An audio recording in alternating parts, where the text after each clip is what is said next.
Alright everyone, so this video is to walk you through your second essay assignment. So I know it's been a very short unit, and you guys have done a nice amount of reading in that time. So this video is going to basically be very simple. What you're doing for this assignment is you are doing character analysis. So you are going to choose one or two characters to discuss, and then you're going to explore how those characters do and or do not represent certain elements of romanticism. So you will look at the characterization heavily here. You need to use specific terminology that's related to characterization, so things like flat, dynamic, round, passive.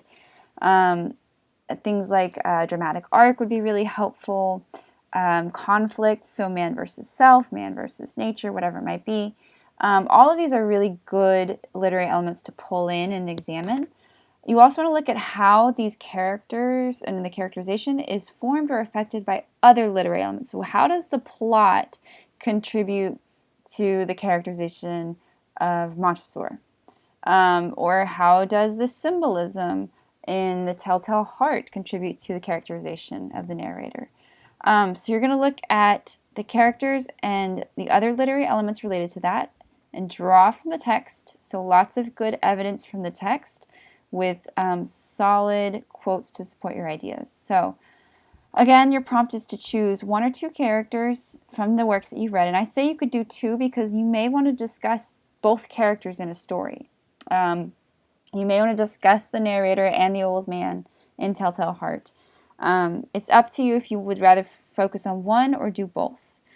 Again, discuss how they do or do not show particular romanticism ideals and elements through their character, and then draw from the text to support your analysis. You are required to use one scholarly source to support your claim, so that's why I've given you the video explanation of how to find a scholarly source. And it does not need to be something that you do where you read it, the whole thing extensively. I need you to just skim it, find the parts that support your argument, and use those. That's the type of support that you should be pulling from. You can also easily go to websites and things like that, and you can include that information, but you do need one scholarly source from a TCC database to support your claims. Your essay is going to be due on Sunday, April 22nd at midnight, and it is 3 to 4 pages and requires, of course, standard MLA and will be checked for plagiarism using SafeAssign. So you have characters that you can choose from Last of the Mohicans. You can choose anybody from Wordsworth or Henry Wadsworth Longfellow. And then you can also look at The Cask of Amontillado and Telltale Heart by Poe.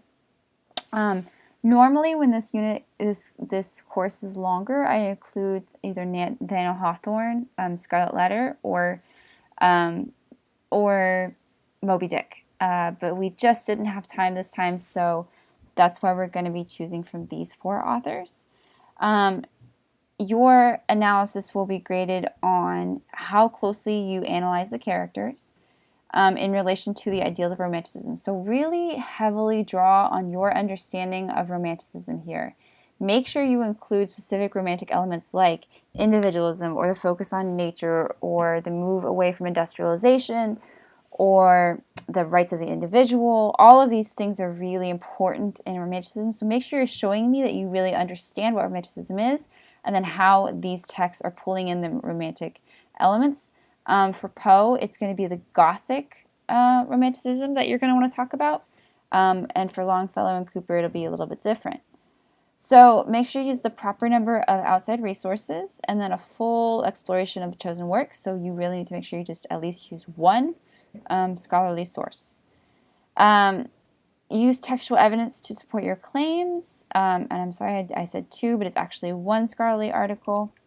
And then use proper MLA and styles. And then, of course, a good depth of analysis, scholarly language, and good terminology related to the different genres in the Romantic movement. And then, of course, a complete essay structure with an introduction, a thesis statement, bodies, main ideas with support and evidence, and then a conclusion.